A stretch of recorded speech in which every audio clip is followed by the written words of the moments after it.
Dear students, welcome to PUC first year class.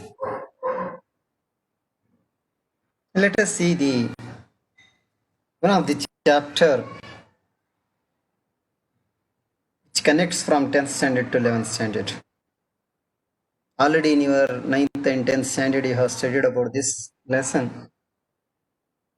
Still in this class you are going to study what is there after 9th and 10th. So some of the things you have studied in this. After that, what is the continued part that you are going to study in this lesson, the living world? So I will revise both 9th standard and 10th standard, what you have studied. At the same time, we will be studying the new content, what is there in this.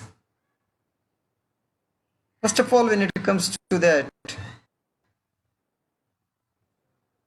the thing that comes to our mind is what is life? If I ask you, what is life? It is very difficult to answer. ಜೀವ ಅಂದರೆ ಏನು ಅಂತ ಕೇಳಿದ್ರೆ ಬಹಳ ಜನರಿಗೆ ಹೇಳಕ್ಕಾಗಂಗಿಲ್ಲ.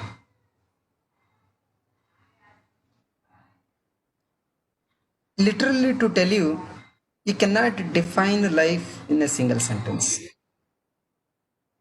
Therefore, they have given set of characteristics wherein which if you want to say anything that is having life has to perform these things. You'll see.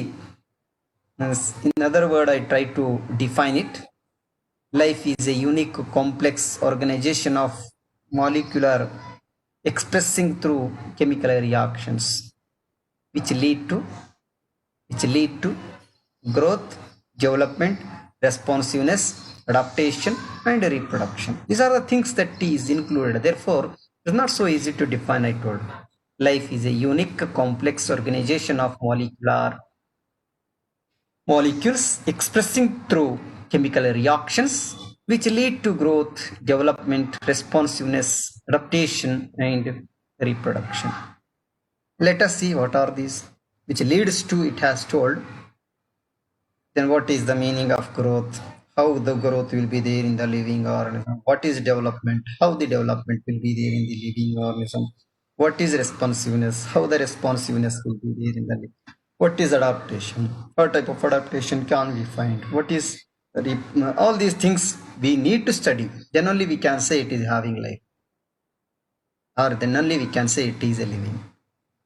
Once when the living organism is performing all these characters, then we can say it is a living or it has life.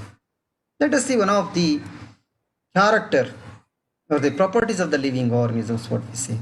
The organism must have growth. The organism must have reproduction. The organism must have metabolism. The organism must be have all cellular organization. Even this may be at cells level, tissue level, organ level, organal system level. It varies, but it's all living organisms made up of cells, we can say. Consciousness. Here only some of the characteristics are being given to you all, but many things are there. You can discuss so many things. Out of that, some of the things you have already studied in your previous class, 9th and 10th standard.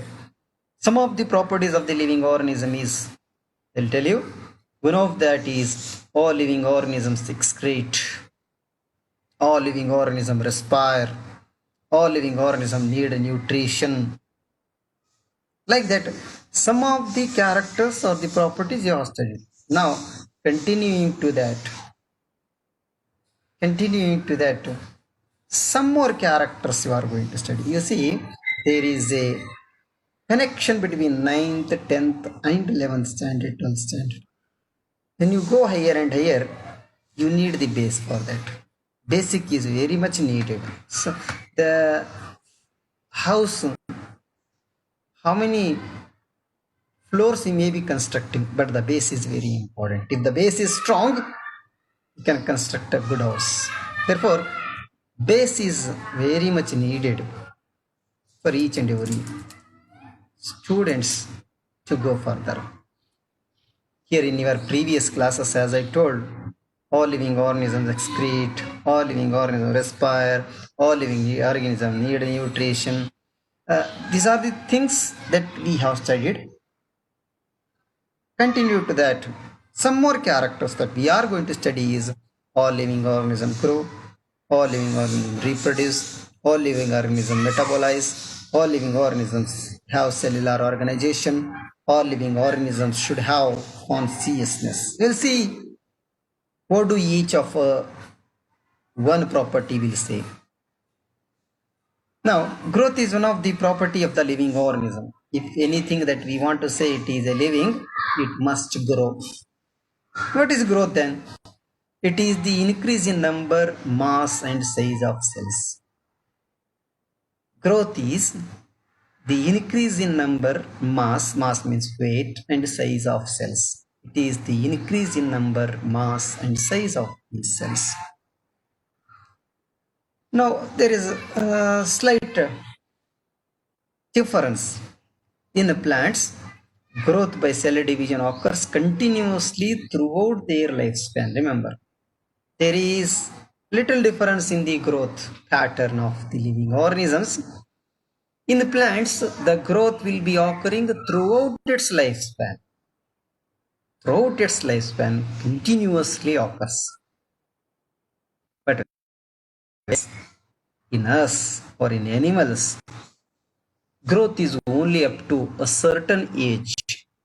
However, cell divisions occurs in certain tissues to replace lost cells. However, division occurs continuously in certain tissues to replace worn, torn or lost cells. Non-living objects grow by now. This is one of the property of the living organism. Remember, this is one of the property of the living organism. But if I ask you, rock can grow in its size when we leave it for many years. The water vapors goes up and cloud formation takes place by the accumulation of the water drops. The cloud increases in its size. That is also growth. You may also say, when I put clay together and it will become bigger and bigger in size, that may also be the growth. Yes, it is also growth. But that growth is occurring in the non-living organisms. Then how do we say it is non-living organism? It happens in the non-living organism. You can see non-living organism subjects grow by accumulation of material on the surface. You see, I told you when I put clay together, it will become bigger and bigger. When water vapor goes up, drops accumulation takes place, the cloud increases in its size. It is only the accumulation. The rock is becoming larger and larger in size year by year because accumulation of the soil is taking place over the surface of the rocks. As I told you, the formation of rocks takes place by the accumulation of the soil. The formation of the soil takes place by weathering of the rocks. That's how rocks and soils are being formed. So here, in the non-living organisms grow by the accumulation of the material on the surface, but in a living organisms, growth is from inside. Growth is intrinsic.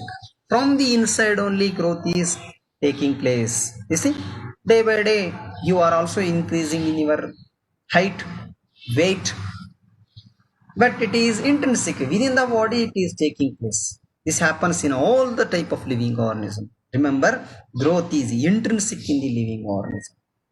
But in non-living organisms, it occurs because of the accumulation of the material. It occurs because of the accumulation of the material. This is one of the property of the living organism. With this, we'll stop, we'll conclude this. And the second character